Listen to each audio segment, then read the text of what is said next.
Hi everyone, again it's Chris at Cork and Crown, going to try some more cider today.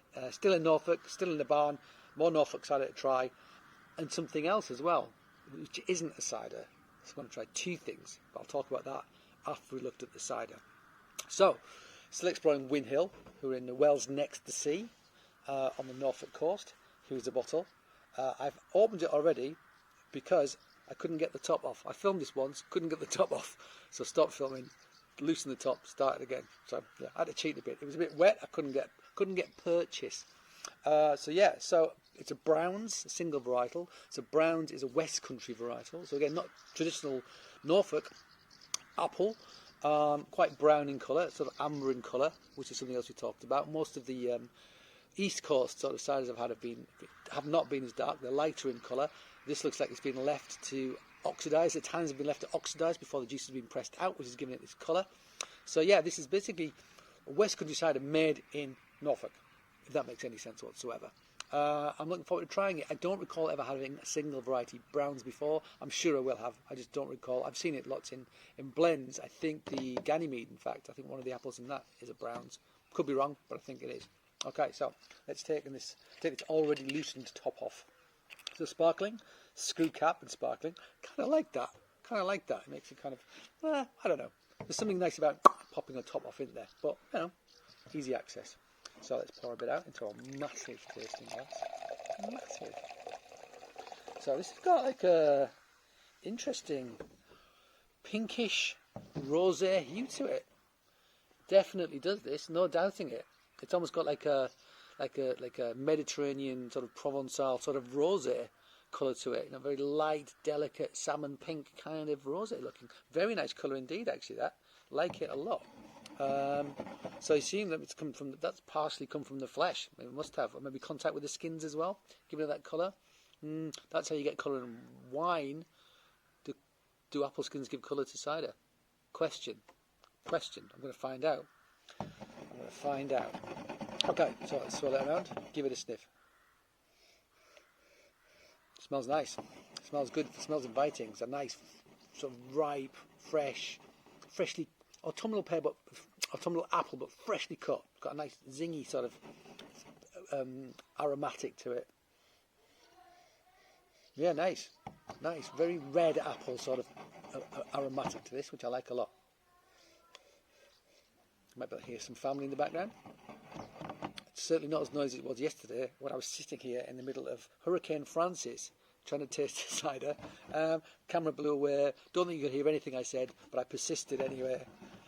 Just cause. Yeah, really like the nose on this. Really interesting. Okay, let's try it.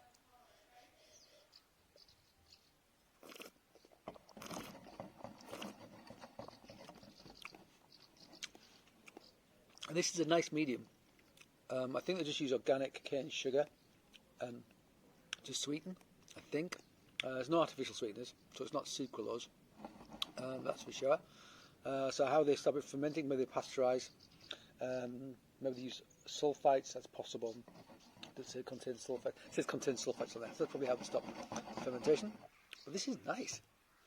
This is better than the Dabanet, and Dabanet is an apple which I hail as a great single variety apple. I'm liking this more. I'm liking this a lot more. Not really any funk, maybe the merest hint of funk on the nose, the slightest hint of it.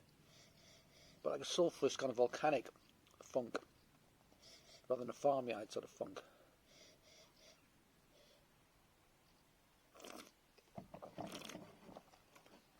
Nice about sugar, delicate minerality, hint of acidity, which is nice with a hint, but it's there.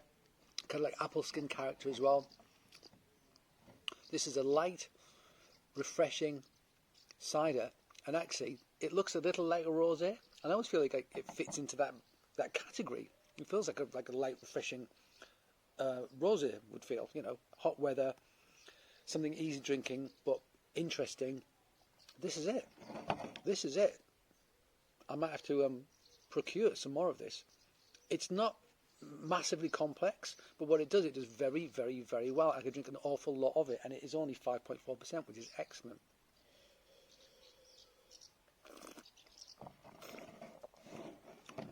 Good stuff. Good stuff. So Whin Hill. Yeah, I like them. Yeah, I'm getting a bit more of that acidity coming through as well, but it feels more like almost like malic rather than lactic. But it's not an aggressive malic. It's not like a mouth puckering. It's very delicate, is what it feels like. I assume it's gone through malolactic fermentation, but it's a very delicate, soft sort of apple acidity in there, which is really very pleasing. Cool. All right, I'm going to neck this because I'm going to try something else.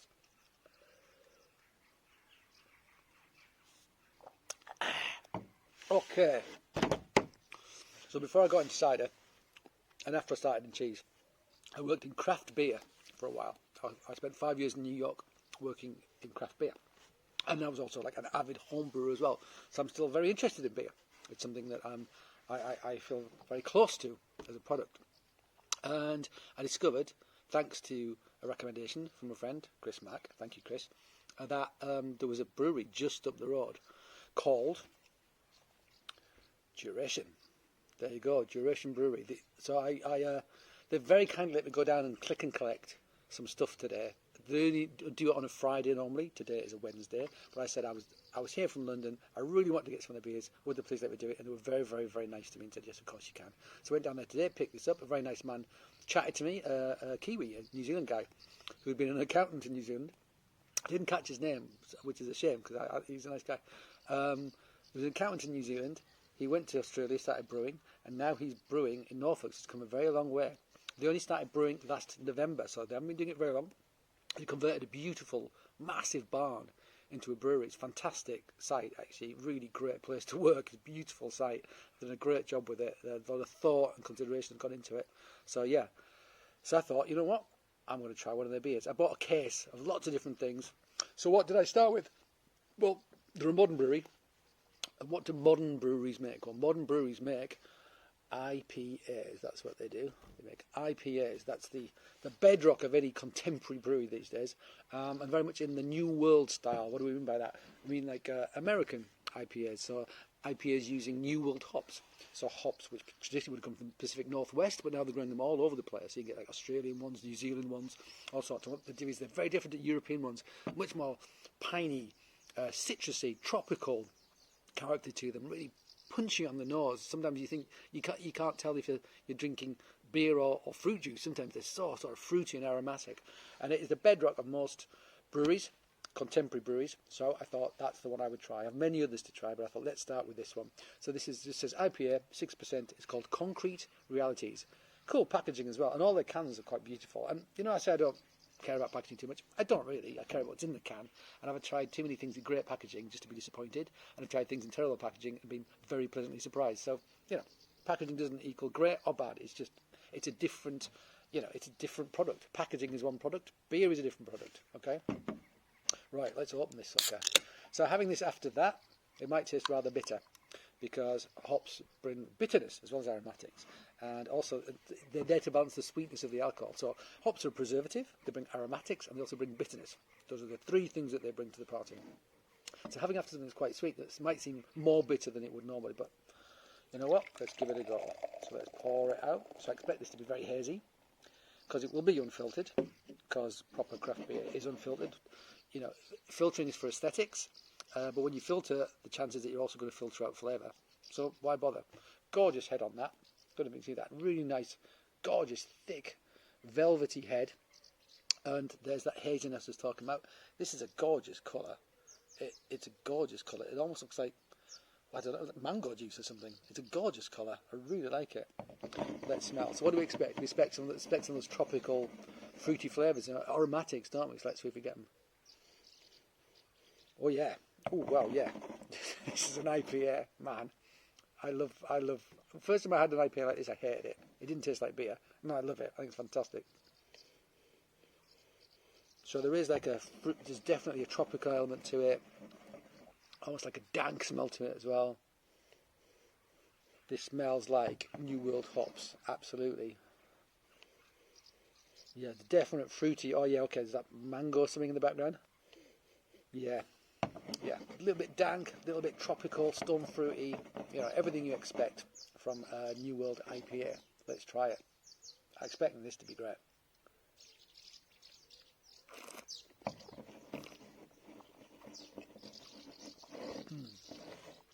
gorgeous mouthfeel. Loads of hops. There's that bitterness kicking in. So bitterness is measured in IBUs, International Bitterness Unit. Fact, okay? I don't know what the IBUs is. Sometimes they put on the back what the IBUs are, but they haven't on this one. But I'm going to say it's pretty high. If it's 6%, my guess would be the IBUs are probably about 60. They go up, well, indefinitely, but the human palate can only perceive things up to about 100 IBUs. After that, it's as bitter as you can taste. You can't taste anything more bitter than that. And I've seen beers between 1,000 IBUs, and I thought to myself, what a fucking terrible waste of hops that was. Why make it stronger than you can perceive? It's a waste of hops. It's a farm product. Why waste it? Anyway, so my guess is this is going to be 60, 70 IBUs. Yeah, there's that bitterness. But it works. So that tropical character, gorgeous velvety mouthfeel on this.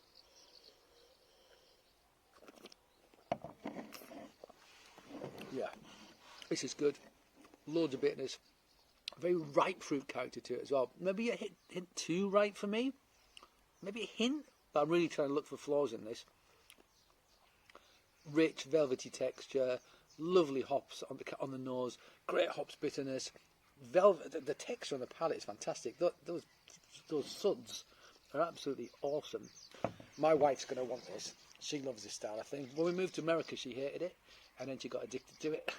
Not an alcoholic. Alcoholic.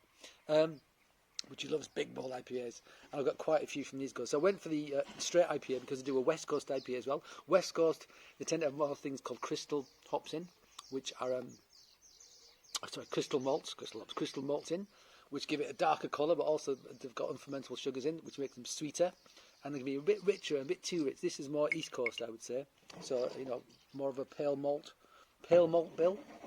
So it's cleaner, purer. It's more about the hop character. That's rather than less about the malt character. Kind of a neutral yeast to use as well.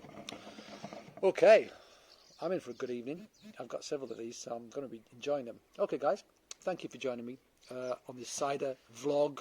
I'm listening to you talk about beer, but beer is good as well. So anyway, I've had a good evening. This brown was very nice from Whin, and this IPA from Duration, Concrete Realities, also excellent. Okay, guys, on that note, thanks for watching me drink cider and beer. I hope to see you again soon. Until then, cheers.